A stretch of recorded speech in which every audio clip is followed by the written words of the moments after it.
Students, आज हम लोग पढ़ेंगे क्लास 8 ज्योग्राफी का chapter 3 minerals and power resources. और बच्चों यहाँ इस चैप्टर का 6 वीडियो है।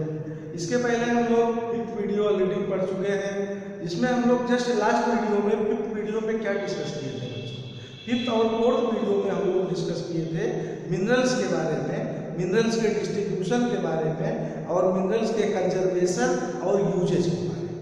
तो इस समय पे हम लोग मिनरल्स के को उससे रिलेटेड मैक्सिमम सारी चीजें पढ़ चुके हैं। अब हम लोग एक नया टॉपिक शुरू करने जा रहे हैं, पावर रिसोर्सेस।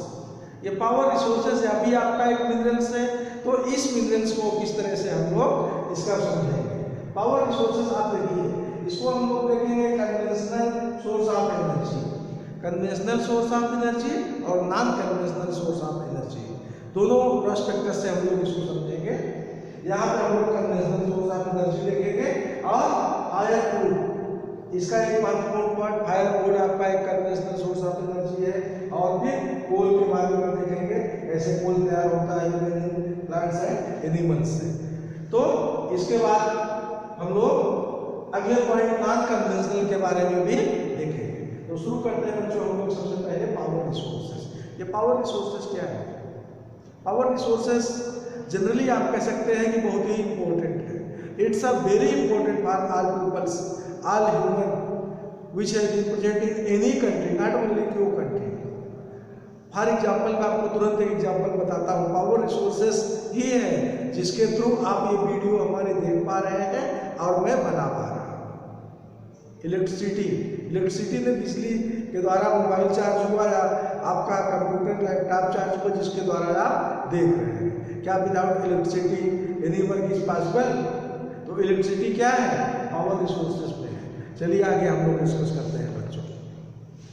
तो role play very important in many other work also. इसके अलावा इससे हम लोग क्या क्या करते हैं? पावर रिसोर्सेज और किस कार्य में यूज होता है? एग्रीकल्चर में। क्या एग्रीकल्चर संभव है विदाउट पावर? बहुत तरह के different types of power we use in agriculture. चलिए फॉर एग्जांपल इरिगेशन आप करते हैं, सिंचाई करने के लिए आप मोटर चलाते हैं, पानी निकालने के लिए एक्सट्रैक्ट करते हैं वाटर, किससे चलता है? इलेक्ट्रिसिटी। और ट्रांसपोर्टेशन, ट्रांसपोर्ट आप करते हैं एक स्थान से दूसरे स्थान पर, डिफरेंट ट्रांसपोर्टेशन यूज होते हैं, उसमें भी यूज होता है power resources. Communication, defence, in many places, in many areas power resources is very important. तो आपने देखिए, इसको आप पहले यहाँ ये समझिए पावर रिसोर्सेज को किस तरह से दो सेक्शन में डिवाइड किया गया है। पहला कन्वेंशनल पावर रिसोर्सेज और दूसरा non conventional source of energy, जिसे आप पहला कन्वेंशनल सोर्स ऑफ एनर्जी, दूसरा नॉन कन्वेंशनल। तो कन्वेंशनल क्या है? कन्वेंशनल को आप एक तरीके से कह सकते हैं traditional, which you and your parents are using from long historical times, जो काफी समय पहले से लगातार आप जिस रूल पे चल रहे हैं, जिस एक्ट पे चल रहे हैं, जो यूज कर रहे हैं, आपका कन्वेंशनल सोर्स। कैसे? चलिए आप देखते हैं। दीज एनर्जी सोर्स विच है been use common use for a long time, जो एक निश्चित वे, निश्चित तरीका, निश्चित ट्रैक पे आप कंटिन्यू लगातार चल रहे हैं, उस तरह के सिस्टम से यूज कर रहे हैं, आपका कन्वेंशनल पारंपरिक व्यवस्था के अनुसार यूज करना होगा। तो आप क्या देख रहे हैं? Conventional source of energy. इसमें सबसे पहले हम लोग क्या देखेंगे? सबसे पहले हम लोग डिस्कस करेंगे फायर वुड। फायर वुड क्या है? ये फायर वुड हुआ है जिसके द्वारा खाना बनता है भाई। Maximum in village area you में फाइंड आउट लकड़ी का प्रयोग होता है, वुड का प्रयोग होता है, जलाने के लिए लकड़ी यूज होती है, खाना बनता है, कुछ आप हीट करते हैं, गर्म करते हैं। विंटर सीजन में maximum people use to wood when you feel cold, जब आप ठंडी महसूस करते हैं, ठंड को दूर करने के लिए, बॉडी टेम्परेचर बढ़ाने के लिए, हीटनेस बढ़ाने के लिए you try to wood different types of use. When you will burn, then you will get the heat। तो हीट प्राप्त करने के लिए, अपने बॉडी को टेम्परेचर अपने बॉडी के हीटनेस के लिए घर में डिफरेंट टाइप्स के वर्क आपके होते हैं, कुछ वर्क करना हुआ या फूड तैयार करना हुआ। आप देखिए विलेज एरिया में मैक्सिमम ये ज़्यादा से ज़्यादा यूज होता है। तो use for cooking and heating in our country more than 50% of the energy use in village comes from firewood.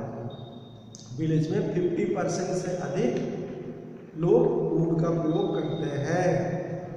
तो don't try to feel every person are using LPG. If you are watching, your neighbor are continuously using LPG because your PM has given many types of scheme, has given many type of systems. By that, all poor person also has get the LPG. How can? What is the use of firewood according to you? But don't think like this. Your data is saying more than 50% nowadays also using the firewood in the villages area. गाँव के क्षेत्र में अब भी लोग 50% से अधिक firewood का प्रयोग घर में फूड मेकिंग के लिए करते हैं। चलिए आगे आते हैं। आगे हम लोग देखते हैं कोल्स के बारे में। अब देखिए कोल्स तैयारी remains of plants and animal. Remains of plants and animal, जैसे देखिए प्लांट्स और एनिमल्स के रिमेन्स जो उसके अवशेष होते हैं, वो बहुत सारे दिन के बाद, लाखों ईयर्स के बाद वीक हुए, कमजोर हुए, टूटे, गिरे और जमीन में धीरे धीरे दबते गए।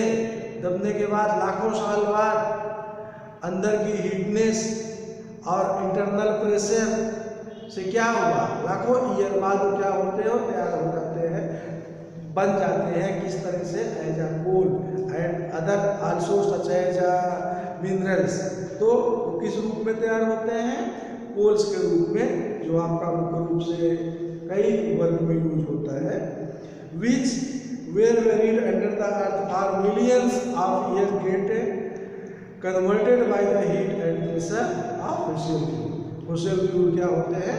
वही एनिमल्स एंड प्लांट्स के अवशेष, रिमेन्स लाखों साल बाद दबे लैंड्स में के अंदर और अर्थ में धीरे धीरे अर्थ की हीटनेस से और अर्थ के अंदर के टेम्परेचर से, प्रेशर से क्या होता है, उसकी स्थिति बदल जाती है, चेंज होती है। जो आप इस types of different coals people are using, it's a not only made for 100 year. इसको बनने बहुत समय लगा, बहुत समय पहले इसकी पॉइंट्स स्टार्टिंग हो चुकी थी, तब आज इस पोजीशन में होता है। चलिए, तो फोसिल फ्यूल ये होते हैं ना। अब क्या हम लोग देखने जा रहे हैं स्पेशली कोल के बारे में। कोल किस तरह से फोसिल फ्यूल है, किस तरह से इसका प्रयोग हम लोग करते हैं। इन इंडस्ट्रीज, बहुत सारी इंडस्ट्रियों में कोल का प्रयोग होता है, सच है iron and steel, steam engine and generate electricity. ये सारे ऐसे प्लेस होते हैं जहाँ पे इंजन को, व्यवस्था को, सिस्टम को, मशीन को, मैकेनिज्म को, एक समय था आपके यहाँ की मैक्सिमम ट्रेनें किससे चलती थी? स्टीम से। स्टीम किससे तैयार होता था? कोल से।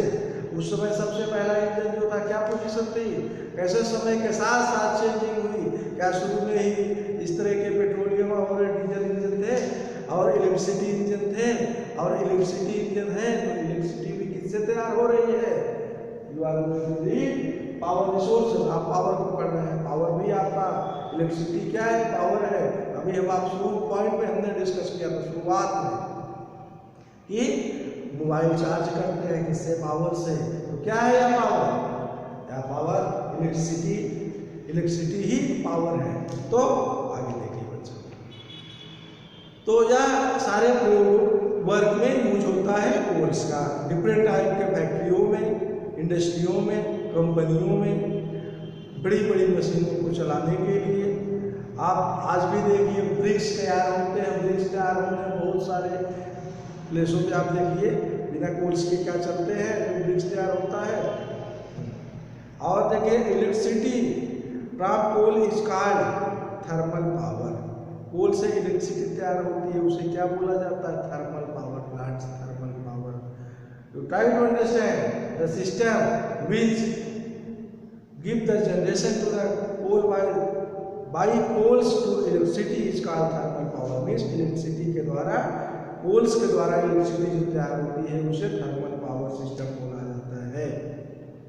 Coles which we use today was buried millions of year ago. हमने भी आपको क्या बताया, जो कोल्स आप यूज कर रहे हैं उसे बनने में मिलियंस ईयर लगे हैं। मिलियंस ईयर पहले से उसका आधारशिला रखा गया था, तब आज ये स्थिति बना है। So it is also called the buried sunshine. Buried sunshine क्योंकि बहुत समय पहले का ही है। मेजर प्रोड्यूसर कौन कौन से प्लेस मेजर प्रोड्यूसर है कोल्स के? चाइना, यूएसए, जर्मनी, रसिया, ये मेजर प्रोड्यूसर है। और उसके बाद साउथ अफ्रीका, फ्रांस और कुछ और। अगर आप चर्चा करते हैं coals producing area in India, Raniganj, Jharia, Dhanbad, Bokaro in Jharkhand. ये सारे प्लेस हैं आपके इंडिया के और इंटरनेशनल प्लेस जहाँ पे मुख्य रूप से कोल्स अधिक मात्रा में पाया जाता है, अधिक क्वांटिटी में पाया जाता है। So students, we have discussed in this video about our resources, conventional source of energy, firewood और कोल के बारे में, किस तरह से एलिमेंट्स एंड प्लांट्स से एंड एनिमल से तैयार होता है। तो हम लोगों ने कुछ कन्वेंशनल सोर्स ऑफ एनर्जी इस वीडियो में डिस्कस किया। इसके बाद अगले वीडियो में भी अभी हम लोग कन्वेंशनल सोर्स ऑफ एनर्जी और फिर non conventional source of energy के बारे में डिस्कस करेंगे। सो बच्चों, बाय एंड थैंक्स स्टूडेंट्स।